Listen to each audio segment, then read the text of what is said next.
everyone! In this tutorial, we're going to learn a few pointers on camera exposure that will help you get a better photo from your photo booth, help deal with different light conditions, and show how to avoid low-lit photos. We will also discuss underexposure, meaning when most of the photo is black and we can't see the details, and also overexposure, when there's too much light and the photo appears too bright so we also lose the details, and of course, how to avoid both. First, a quick overview of how the camera works. In order to get a good photo, we need light. The light goes through the lens and hits the camera's sensor. On its way, it passes several stations, and those affect the amount of light and the exposure time of the camera's sensor to the light. Aperture, shutter, and ISO are the three elements that work together to give us the perfect exposure, or what we call the exposure triangle. Now let's define every term and see how it works and how it affects the photo.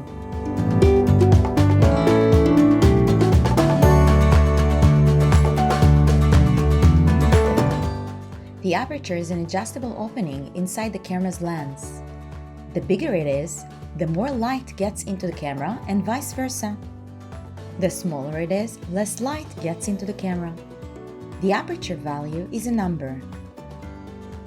The lower the number, the bigger the aperture opening, so more light is coming into the camera.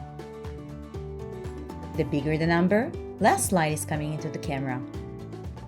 The aperture also affects the focus range.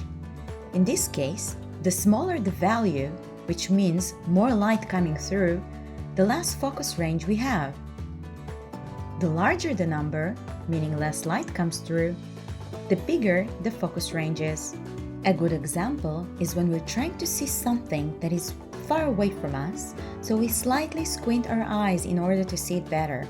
We recommend setting the aperture value to 7.1 in order to get a wide range of focus, which will include the background.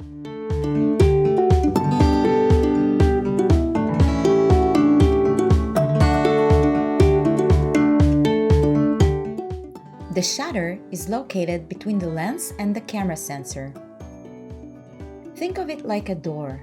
When the shutter is closed, no light will get into the camera until we take a photo, which is when we can hear a clicking noise that indicates that the shutter is opening and closing, thus letting light into the camera.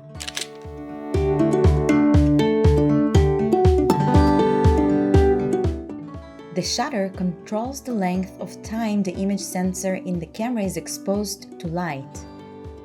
It's measured in fractions of a second, so a quarter is 1/4 of a second. The faster the shutter value is, the less light will hit the sensor. The shutter also affects the way motion is captured, and that can make all the difference between some movement appearing frozen in time or smeared on photo. The less time the shutter is open, meaning less light coming into the camera, the more stable the motion will be captured. We recommend adjusting the shutter to 1/125.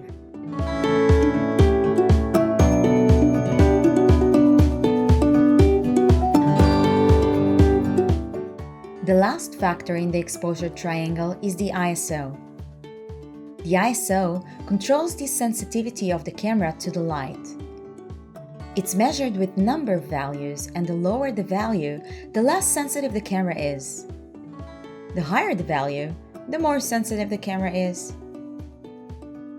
When we increase the ISO, we also affect the photo quality and our images become more grainy, so it's something that we should take into consideration. We recommend setting the camera between 400 and 800 ISO.